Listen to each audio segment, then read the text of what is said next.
Welcome, everyone, to another edition of Gate 7 International, your number one English source for all things Olympiakos and Greek football, by the fans, for the fans. I'm your host, Ari, and today we are going to be talking about the evolution of Pedro Martins at Olympiakos. Before we get started, make sure to subscribe to our channel and follow us on all social media platforms. This way, you can keep up with the newest breaking stories in Greece and also be a part of the global network of Olympiakos fans. Now that that's out of the way, let's get to the video. The Greek Super League is notorious for being a coaching carousel. To illustrate this, we don't need to look any further than last season, the 2020-2021 season, when all but 4 teams sacked at least one manager during the course of the season. One of the managers who survived the full year was Coach Pedro Martins of Olympiakos, who delivered yet another league title in his 3rd season with the club.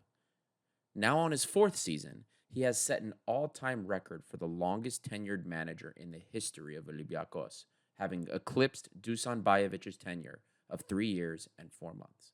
In this video, we are going to take a look at what Coach Pedro Martins did when he first joined the club, and the progress he has made since joining. The 2017-2018 season saw one of the most disastrous campaigns in the last 20 years, as well as the most embarrassing campaign under the ownership of club president Evangelos Marinakis.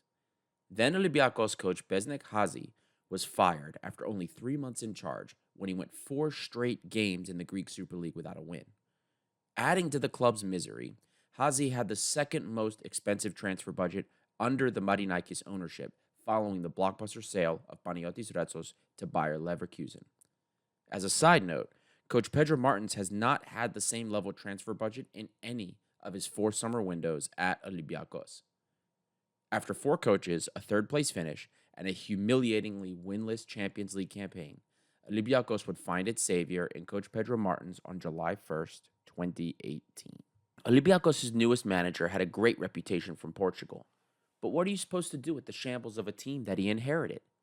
For Martins, the answer was simple: scrap everything and start over. Martins' first summer under Olympiakos saw a mass exodus, with a record 44 players leaving the club, whether it was on loan, transfer deal, or as a free agent. 23 players returned from loans that summer, and Martins would bring in an additional 20 players into the squad.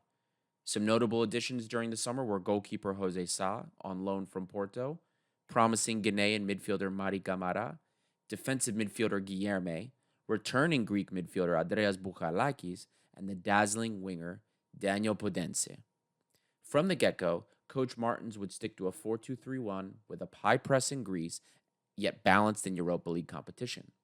The first half of the season saw Pedro Martins tinker constantly with the players in the lineup, more specifically with the midfield and center-back pairings, until eventually settling on this starting 11. Despite a rocky start in Greece with a myriad of draws and losses, along with a draw and loss in the first 2 games of Europa League, Olympiakos would go on to win 3 of the last 4 games in the group stage of Europa League to qualify for the round of 32 and finish the season on 75 points, coming in second to the Invincibles of PAOK. There was still progress to be made, though, as a Europa League exit to Dynamo Kiev paired with a 2nd-place finish in the league is not the level we expect as Olympiakos fans. That being said, fans worldwide had a reason to hold their heads high. Why? First, because in any other domestic season, 75 points would have won the league. Secondly, because it was obvious to all of us fans that a special project was being built. With the first-year jitters out of the way, there were no longer any excuses for Pedro Martins, and he responded to that pressure by delivering one of the best seasons the club has seen in years.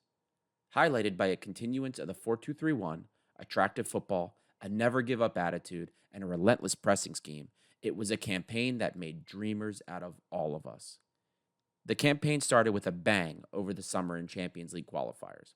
After an active transfer window that saw the club bring in players like center-back Ruben Semedo, midfield maestro Mateo Valbuena, prolific striker Youssef El Arabi, and an outright purchase of previously loaned goalkeeper Jose Sa, Olympiakos would go on to beat Victoria Plzen, Istanbul Başakşehir, and Krasnodar, with a total of 13 goals scored and 1 goal against over 6 games to qualify for the Champions League group stage.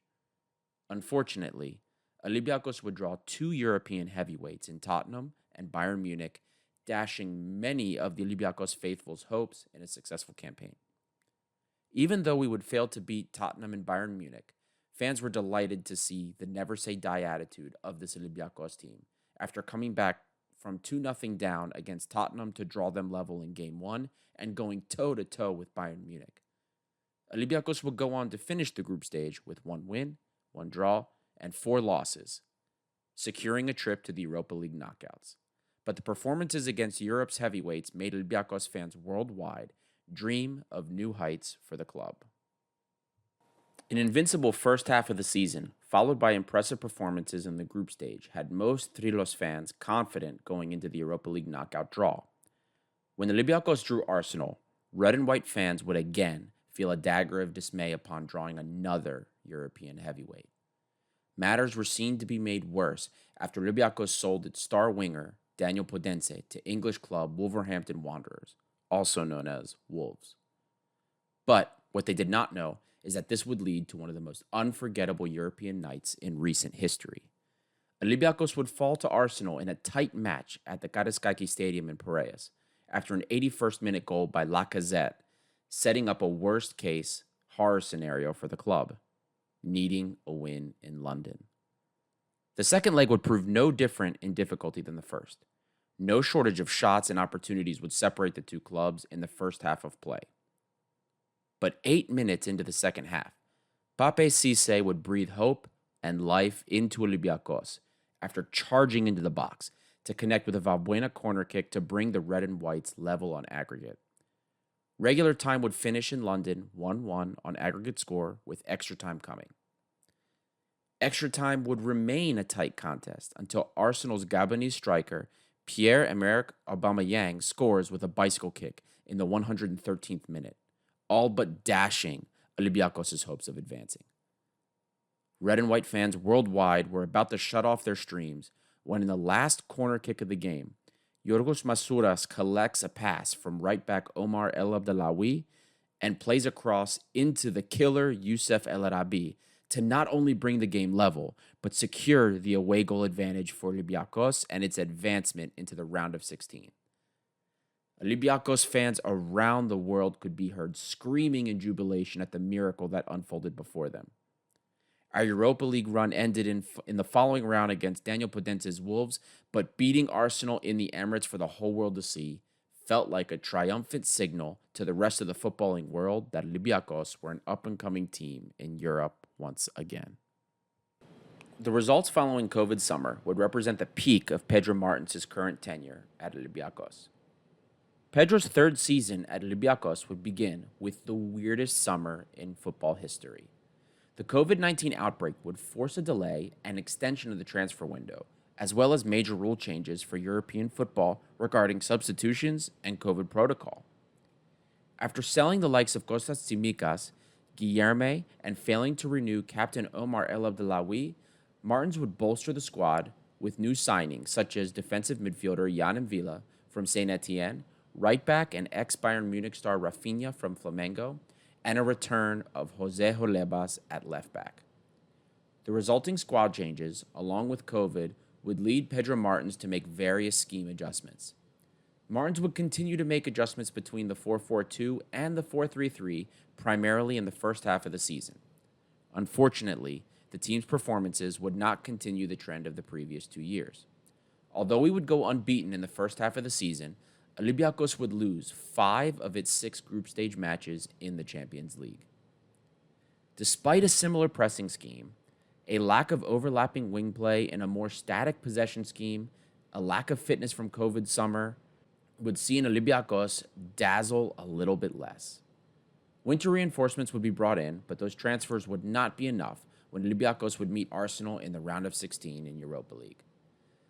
A compelling second leg effort with a drastic system change to the 3-4-3 would not be enough to see victory. Olympiakos would finish the regular season with only 2 losses while failing to secure the domestic double in a 2-1 cup final loss against PAOK. The start of Coach Martins' fourth season would see no less turbulence than the third. After the sale of Jose Sa to Wolverhampton in England, Olympiakos would sign the likes of striker Tiquinho Suarez, Czech goalkeeper and goalkeeper of the Euros, Tomas Vaclik, attacking midfielder/winger Agibu Camara, and attacking midfielder/winger Rony Lopez on loan from Sevilla. We also can't forget the largest transfer and flop of the summer, Nigerian winger Henry Onyekuru. The professor would train the team for a 4-4-2 until injuries to Tiquinho Suarez and Kostas Fortounis would force an adjustment back to the 4-2-3-1 and the 4-3-3. Unfortunately, as we have gone through the season, Olympiakos has continued the same decline from the previous seasons. After getting knocked out by Bulgarian champions Ludogorets in the Champions League qualifiers, Olympiakos would finish the first half of the season limping into the Europa League knockouts, while toppling a Greek Super League in regression. Represented by goals and expected goals, both for and against, Olympiakos has averaged the least amount of opportunities on a per-game basis and allowed the most opportunities against on the same per-game basis in the first half of Martins' his fourth season. As we wade our way through what has been so far an unimpressive 2021-2022 campaign, the club has announced a 2-year contract renewal with coach Pedro Martins. Despite this, questions have still arisen amongst the fans of the red and white. With rumors of him leaving last summer for a bigger league and a new challenge, does this renewal actually mean he will stay for another season, let alone another 2? Was a 2-year renewal the right move? Some fans are not keen on this with the mundane performances of late, while others have shifted blame away from Coach Martins and wish to maintain the consistency he has brought to the club. Regardless of what happens, we have to credit Coach Pedro Martins for bringing the club from a state of turmoil and mediocrity to Greek dominance once again, and for reinstating the European underdog mentality that we have always had at this club. No matter what the future holds, there's good reason that he is our longest tenured manager, and that he's without a doubt one of our best. Thank you for watching this video and tuning again with Gate 7 International. Don't forget to like, subscribe, and follow us on all social media platforms and connect with the broader Olympiakos community. But before you go, please leave us a comment. What do you think the club should have done? What do you think will happen with Pedro Martins? Was this the right decision for Olympiakos?